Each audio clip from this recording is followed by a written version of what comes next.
Good evening to one and all.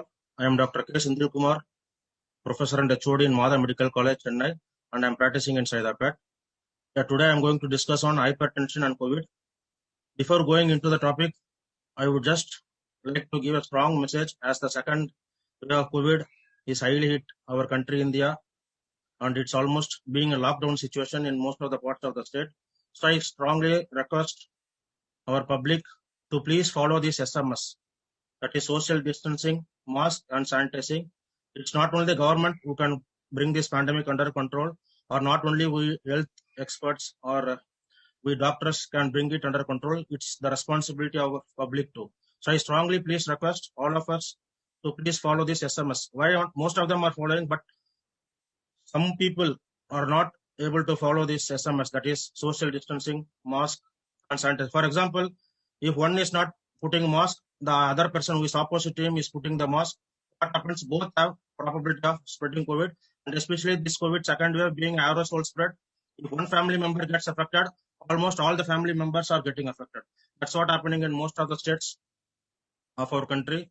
So please follow this, and it's we public who can bring this under control when we public together follow all these precautionary measures. I just want our public, some of the people who are not able to follow the rules, to please follow this and bring this pandemic under. When you are all united together and follow the strict protocols, definitely. For example, it is clearly we can see in all the data that once the lockdown is initiated in any state, that COVID count comes down. Why? Because the lockdown means people roaming in and around is being controlled. It clearly shows that whenever or what I want to mean is the COVID virus is not itself coming into our home. It's we who bring the virus into our home. Simple. So, but the lockdown has very heavy financial burden for the country as well as for the people who are becoming jobless because of this lockdown. So to end this lockdown quick, to end this COVID pandemic quick, we have to follow the safety precautionary measures by not allowing the virus to enter into our hand by sanitizing, or not allowing to enter into our nose through putting proper mask. What I want, just imagine the scenario. Everyone, the public, everyone is wearing mask, everyone is following the sanitizing measures, everyone is maintaining social distance. What will the COVID virus do? It can't go near any person, and obviously we can bring that, but this is not being able to be followed by many people. When once gets infected, he enters into the home with the virus, which infects family members, and during the second wave, it's a very exponential growth. As I mentioned, once one get affected, family members get affected, and the virulence rate is also very, being the highly mutant variety. So please, with this background, with this request to follow the SMS approach, I would like to enter into my topic. So today my topic I will be discussing on hypertension and COVID. So I will divide it into some topics which I will be discussing. First, I will be discussing on is hypertension and COVID related. Otherwise, when you are having high BP, whether there is more probability for you to get COVID infection. Other way around, if you are COVID positive, whether your BP will increase. That will be my first agenda. Second agenda, very hot topic and controversial topic, are AC inhibitors or ARBs, angiotensin receptor blockers. Are these drugs recommended in COVID-19 patients, or whether they are recommended during COVID pandemic? Then my third agenda will be how the BP monitoring is going to be done during this COVID pandemic, or are the patients actually monitoring the BP correctly? My fourth agenda will be what to do during this COVID pandemic, what precautions we have to take apart from that SMS which I mentioned. Then what is the mindset of people, especially during this lockdown?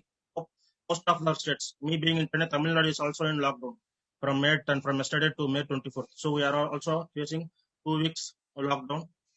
So the mindset of the people during this lockdown, we call it as lockdown hypertension. Someone has termed it as lockdown hypertension.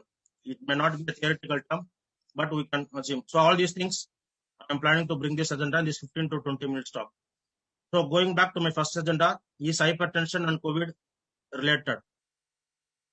So what I want to convey is, initially in December 2019, when the first virus attack COVID started in China, after that few months, many studies were made, especially the studies were done in China, Italy, USA. So what those studies showed that in most of the COVID patients, the hypertension was one of the main reasons. Around 70% of the COVID patients had hypertension. Just imagine, 70% of COVID patients. Studies are also done in New York, as I mentioned, Wuhan, Lombardy, all these countries. And one more US study where 5,700 people were taken for the study. Out of that, 56, all the 5,700 were COVID positive. And out of the 5,700, around 56% were hypertension. Same thing was done in China and Italy. But one thing is, the median age of all these studies was 63 years. So again, a question arises whether the age was a risk factor for COVID or hypertension. That alone was a risk factor for COVID. And one more thing in these studies, we didn't check whether these hypertensive patients had cardiac morbidities, like whether they had diabetes. We just checked whether he is hypertensive and COVID positive. So what I want to mention is that these trials which I have mentioned, like China, Italy, USA, whatever the trials which I was mentioning, we can't say that BP alone is responsible, or I will make it simple. Hypertension by itself is not a risk factor for COVID. I again repeat, hypertension per se, hypertension by itself. For example, one is having BP, he is not exposed to COVID directly. It's not a risk factor, but the hypertension leads to various comorbidities. We all know hypertension is nothing but increased pressure with which the blood flows from the heart. So imagine when your BP is increased, what happens to your heart? When you're not controlling your BP, your heart is put on workload is too much. The heart has to pump your blood against the pressure, against the high pressure which you are having.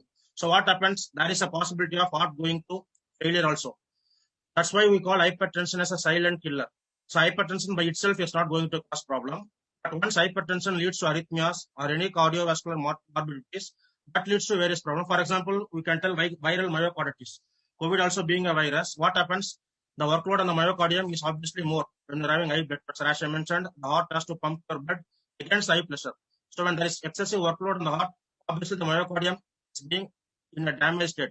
And when the virus is going to infect, the myocardium is going to be in weakened state. So when the virus enters the weakened myocardium, there is more probability of viral myocarditis. So that can be one of the example how I want to tell how hypertension can damage your heart. One of the example, same hypertension also can lead to arrhythmias. In fact, hypertension and diabetes are correlated. Hypertensive people have 2.5% more probability of getting diabetes than non-hypertensive. Even it's other way around. Even diabetic patients are 2 times more prone for getting hypertension. They both are like friends. They both are correlated. So hypertension by itself is not a risk factor, but hypertension leads to various cardiovascular comorbidities, which obviously can result in increased incidence of COVID, and obviously immunity also gets reduced. So that was the first agenda which I discussed. Now coming to second agenda about the controversy related to antihypertensive drugs, especially RAS, renin-angiotensin-aldosterone axis, where the common drugs which we use are ACE inhibitors and ARB, angiotensin receptor blockers. ACE inhibitors are nothing if they enalapril, like enalapril, captopril, acetopril, all those things, that ACE inhibitors. Then ARBs, angiotensin receptor blockers, are the one which uses sartan, like losartan, telmisartan, the common drug which you use, valsartan, olmesartan, azilsartan. So all these are ARB. Now what happened? The main thing why the confusion was there was the entry of SARS-CoV virus, SARS-CoV-2. That is, the entry of the virus was found to be on ACE2, ACE2, ACE2 receptors. Especially it is even present in the saliva, all those things, but ACE2 receptors are present in the epithelial cells of the lung. So what they was found out during the research was the entry of coronavirus into our lungs is through ACE2 receptors, which are present in the epithelial cells of the lung. So once the ACE2 receptors are there, that provided as a gateway for the coronavirus to enter into our lungs. Obviously, we all know that most of the COVID deaths are due to respiratory failure, and we all know that the main treatment once you enter the advanced stage of COVID is only oxygen and steroids. Steroids to control the inflammation and oxygen for improving our oxygen saturation, as the lungs are very much affected, which is going to COVID pneumonia. The reason could be this, as the virus entry is through ACE2 receptors. So once the virus enters into the lung through ACE2, what happens? There is down regulation of ACE2. So let us keep this. So the COVID entry down regulates the ACE2, or the coronavirus binds with ACE2 receptors in the epithelial cells and enters into the lung. So ACE2 is one of the gateway for coronavirus to enter. So keep this story apart. Now coming to our drugs, what happens? Angiotensin 2, we all know angiotensin 2 is a potent vasoconstrictor which increases the blood pressure. That's where the angiotensin receptor antagonists, like all the sartans, telmisartan, valsartan, they block this angiotensin 2 action, which is the vasoconstriction. So vasoconstriction is blocked, and angiotensin 2 is also a pro-inflammatory. So that inflammation effect is also blocked by the angiotensin receptor blockers. Same way you can tell for ACE inhibitors also. ACE inhibitors is previous step. Angiotensin 1 getting converted to angiotensin 2 is blocked by angiotensin converting enzyme. It is present in the lungs. So leave that. So both these drugs are going to prevent angiotensin 2 action. It is vasoconstriction. Now come to ACE2, that story which I kept. So angiotensin 2 is converted to angiotensin 1 to 7 by ACE2. Now remember, angiotensin 2 getting converted to 1 to 7 by ACE2. ACE2 is the one through which coronavirus is entering the epithelial cells.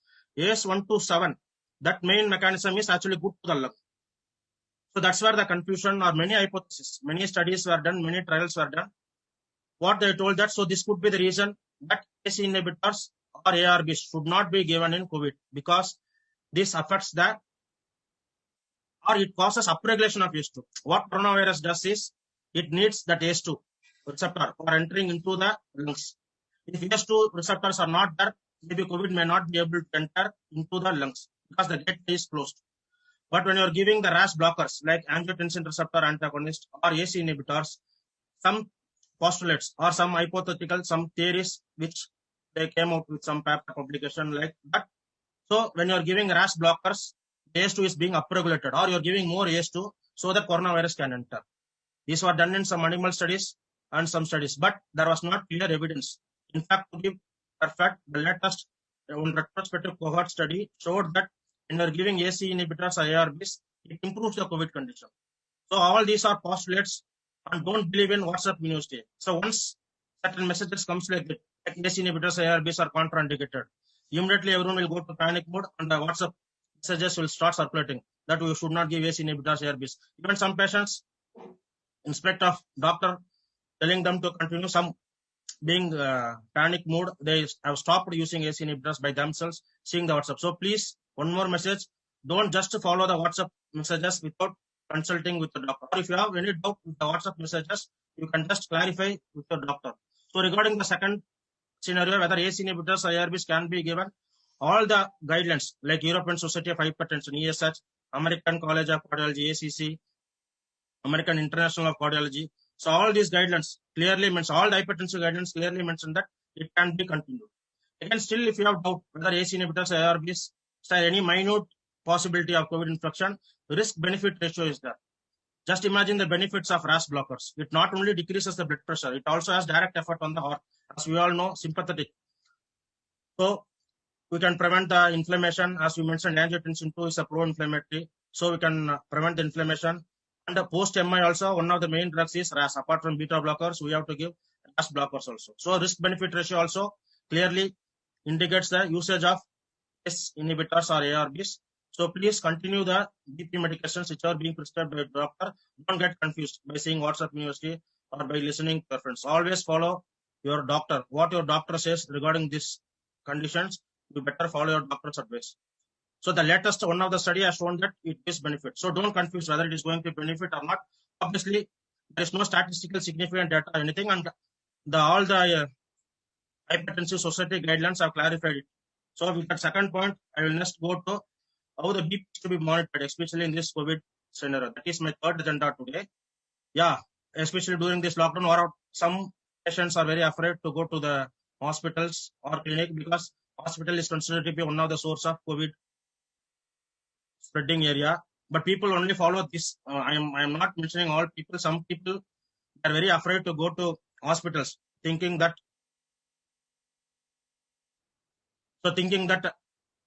I think I can answer the questions finally or now itself. Some questions have popped up. Okay, I'll finish, then later I think I can answer it. Okay, people thinking that hospital will be the commonplace hospital. That is good. They can do teleconsultation. But the same people, what they do when they're going in outside, they're not following that SMS rule, which I want to keep on stressing because it is very simple. When you're going to follow SMS, the virus has no way to spread from one to other, and virus has to sacrifice itself and has to die after some hours, even though it is going to be aerosol spread. So without following SMS, some people in the public, some people in the streets, they're just being afraid to go to doctor. They can do teleconsultation. But what happens is, my agenda, that is what happens during this pandemic to hypertensive patients is they're not taking their medications properly. In fact, what I personally feel is that hypertensive medications are not being taken properly. rather than diabetic medications. Diabetes also same problem. At least diabetic patients have the option of knowing what symptoms. For example, if they are not on proper medications, if they have polyuria, polyphagia, polydipsia, they come to know that they have increased blood sugar. And same way, when the blood sugar goes down, they have the hypoglycemic symptoms. At least patient is aware of this, and usually they have a glucometer to monitor whenever they have these symptoms. Whereas in case of BP, that's why we call it as a silent killer. We don't know that our BP is increasing. There is no any specific symptom which tells our body that our BP is increasing. When we will be knowing that our BP has increased, once it increases to such high level that it may go for ischemic stroke or hemorrhagic stroke. So only when you land in stroke, you come to know that you have increased BP and you have not monitored. So very, very important, especially during this pandemic, please, the public has to remember that we have to monitor our BP regularly. It's better even if you can get a digital BP apparatus in our home for regular BP monitoring. As how you monitor, this what I personally feel is glucometer monitoring is comparatively better when compared to the BP monitoring. The reason could be what I told, because patient is able to know the symptoms and signs of both hypoglycemia as well as hyperglycemia, but they are not knowing that BP is increased. Only time some patients used to tell, doctor, I stopped taking BP tablets because of this COVID pandemic. One day I felt like I had a giddiness, I felt like my head is rotating, I had giddiness. So that day alone I took BP tablet. So some will be saying like this also. So that should not be allowed, and they should take proper medications. So BP monitoring is very, very important during this pandemic. And as I mentioned, the term lockdown hypertension, it's not a theoretical term, but just being this lockdown, many may go for panic mode, like what is going to happen, whether oxygen bed will be available, whether ventilator will be available. Almost every person's mind keeps thinking, if I get COVID positive, what will happen? So that is also one of the reasons where BP has a possibility to get increased during this lockdown. So we should not be panic, but should be cautious. Yeah, we have to divide a line. So once you become COVID positive, the patient's mentality, in fact, some people's mentality changes. They go to panic mode. Before becoming COVID positive and they're normal, they think that nothing will happen to me. But so now I think the scenario has changed. And also I want to strongly advise you for going for vaccination. So that was also one of my agenda, whether hypertensive patients can go for vaccination. Definitely, even hypertensive patients, when you're not COVID positive, when you're normal, when you're just having BP, you can just go for vaccination, no doubt in that. But maybe just you can check your BP, it's not so high. For example, if it is going to be 180, 120, maybe you can reduce your BP in 2-3 days, then go for vaccination. There is no contraindication for vaccination related to hypertension. In fact, even cardiovascular morbidities are not a risk factor for vaccination. That also I wanted to convey. So please monitor your BP regularly. Then coming to precautionary measures, I already mentioned SMS. And what to do is, one more thing, during lockdown, we have more prone for just lying down, watch TV, watch media, watch all the news regarding COVID, get tensed, and keep on eating. That's one of the factors which you have identified. We become little bit obese because of the lockdown effect, or we are asked to work from home, or we don't have even jobs to go outside as everything is being closed. So there is probability that we eat more. So when you stay at home, we eat more. So that should not be happen. That is one of the efforts of lockdown hypertension, and we should keep our mind relaxed. As I mentioned, we should not panic. Don't panic, but be cautious. Don't eat fat foods. Don't keep on eating. First, you can do normal walking, brisk walking. We call it as 3D approach. We can note it down. We call it as 3D approach to hypertension. 3D. That is diet, drill, discipline. Diet is you should follow salt restricted diet. So what is salt? In fact, DASH. DASH means dietary approach to stop hypertension. So what we for advise for hypertensive patients is you have to take diets low in sodium. Even WHO, World Health Organization, recommends less than 5 grams of salt per day. But our Indian diet, mostly 1 tablespoon of salt also contains more than 5 grams. Just imagine how much salt we are daily intaking. So better avoid salt-rich foods, avoid pickles, puppet, the dry fish. In fact, one more thing I want to convey is please avoid processed and packaged foods. If you come, especially during this time, we order the Swiggy or whatever, that packaged delivery, we mostly try to order processed and packaged foods. If you can check the back of the label or the processed and packaged foods, they contain more sodium content, certain foods. So it's better you can avoid processed foods, packaged foods, bakery foods. And then the DASH diet also, you have to eat a lot of vegetables and fruits, which are good, which contains vitamin C, which also helps to reduce your BP. And as I mentioned, don't be panicked, which increases your sympathetic activation. Especially now we see even youngsters, work from home. Many are saying that work from home is being a big burden for them instead of going to office. So we all feel that work from home will be a happy thing for them instead of traveling, going to job. But I feel many of my patients who have the opportunity of work from home says that it is being more tension, they're giving more work, something like that. So they should not panic. And one more better option is doing yoga. So yoga increases your parasympathetic activity. So you are countering the sympathetic activity, and parasympathetic activity will decrease your heart rate as well as will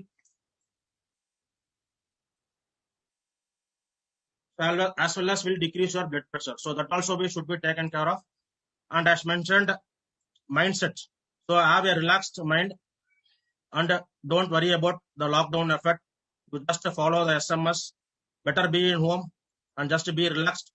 Don't worry about the consequences before you are going to face it. So this should be the precautions what you have to follow. And as I mentioned, don't panic about the use of drugs. So continue your anti-hypertensive drugs, whatever you're using, and have a regular checkup with doctor through teleconsultation. So follow-up is very, very important. I see that follow-up is being missed in this COVID pandemic. And there is no evidence that you have to stop the ACE inhibitors or ARBs. So very, very important. As I mentioned, risk-benefit ratio. So benefits are more with RAS blockers, especially during this COVID pandemic, because when you're having cardiovascular morbidities, they are more prone for COVID infection because of the decrease, as I mentioned, about the viral myocarditis. So that could be taken as a tool for this. Okay, I will see I don't know how much time I have spoken. We'll check the time. It's almost 20 minutes. I think I can answer the question, Rajesh. Yes, sir. You can see the questions in the chat box. Yeah. So I will just summarize. Please follow SMS. Please follow SMS. Very, very important, especially during this COVID pandemic. As I mentioned, virus itself is not entering into our home. It's we who bring that virus. When you are going to follow, simple. What the problem is with some people, not all I am telling, some people think that if I am not going to wear mask, what is going to happen if I am not going to wear mask? But the same feeling many people is having. So out of 10, and 4 people is thinking like this. If I am not wearing mask, what is going to happen means 4 people are not wearing mask out of the 10. That 4 people has the probability to spread to the 6 who is wearing mask. So all 10 are now getting probability to spread to their all 10 family members. That 10 becomes 40. So that exponential spread keep on continuing just because of a simple incident like not using a mask. So please see that you just use a mask. It's not necessary that you have to use an N95 mask like our healthcare workers. You can even use a triple layer mask. It is sufficient. Please see that you sanitize properly and just to see that you maintain social distancing. I want to please convey this. And those who have not vaccinated, please vaccinate. Hypertension is not a contraindication for vaccination. Even cardiovascular comorbidities is not a contraindication for vaccination. There is nothing contraindication for vaccination except you have any allergy, you are on any immunosuppressant drugs. That is not today's topic. So I'll just go for,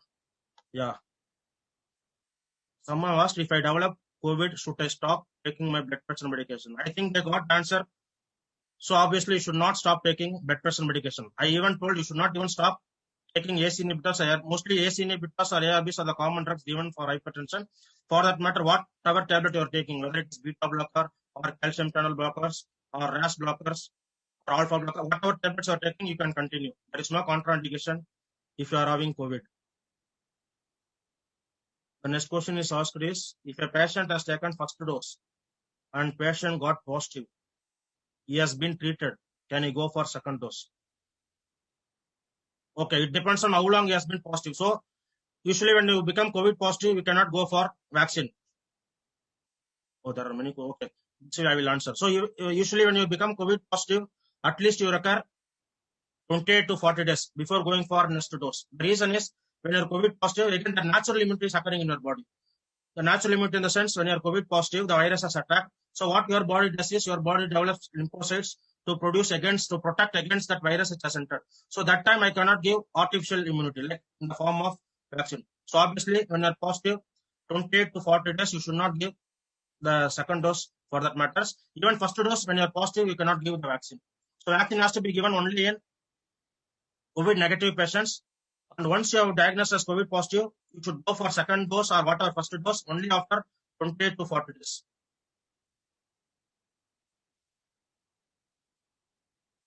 due to usage of IV steroids, diabetic patients' sugars. I am not able to understand. Due to usage of IV steroids, I think diabetic patients. Okay, I think he wants to ask whether diabetic patient steroids usage is useful. Yeah, one more thing. Once a diabetic patient is confirmed with COVID positive, actually what we prefer is we switch from oral antidiabetics to steroids. Oral antidiabetics to insulin, because COVID, once you become COVID positive, it itself is a high risk factor for increased diabetes. You can see many COVID positive patients will have high blood glucose levels. If even after getting negative and discharged, the doctors also used to tell that this blood sugar will be remaining little bit high for some days, and later on it will get subside. Don't worry.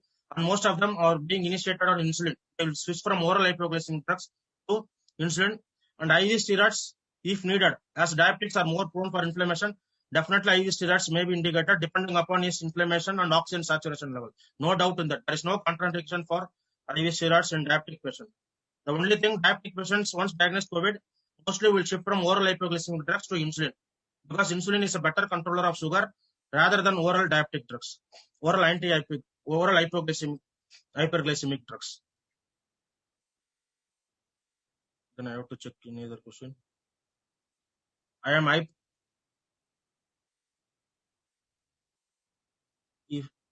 I am hypertensive but my age is 40, should I be worried about complications of COVID?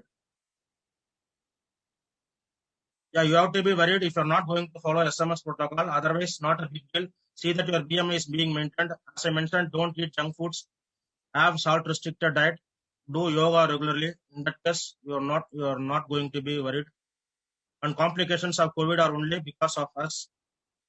You have to see that you maintain your BP normal, you maintain your sugar normal, you follow SMS. I am hypertensive, but my age is only 40. Should I be worried? Yeah, once your BP is controlled, no need to worry. And I hope you don't have cardiac comorbidities also at this age.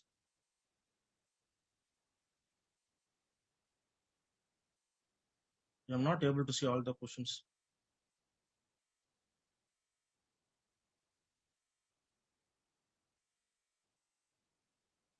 Due to usage of remdesivir,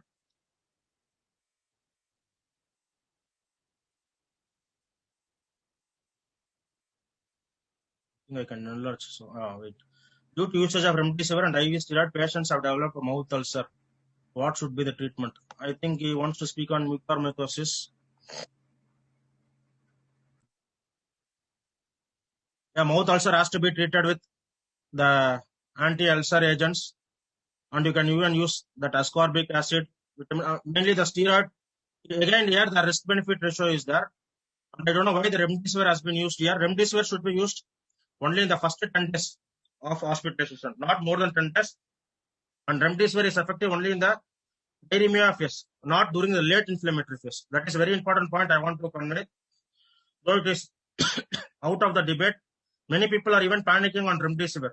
So please understand, when the patient goes for critical phase, like where the oxygen saturation is very less, like 60, 70, there is no role of remdesivir. Remdesivir is only to inhibit viral replication and to decrease the hospital stay. Maybe it can decrease the duration of hospital stay. Remdesivir. So even if the remdesivir is not available, no need to panic. I think the concept is now a little bit clear regarding remdesivir, but still it is being sold in black market. I don't know how it happens.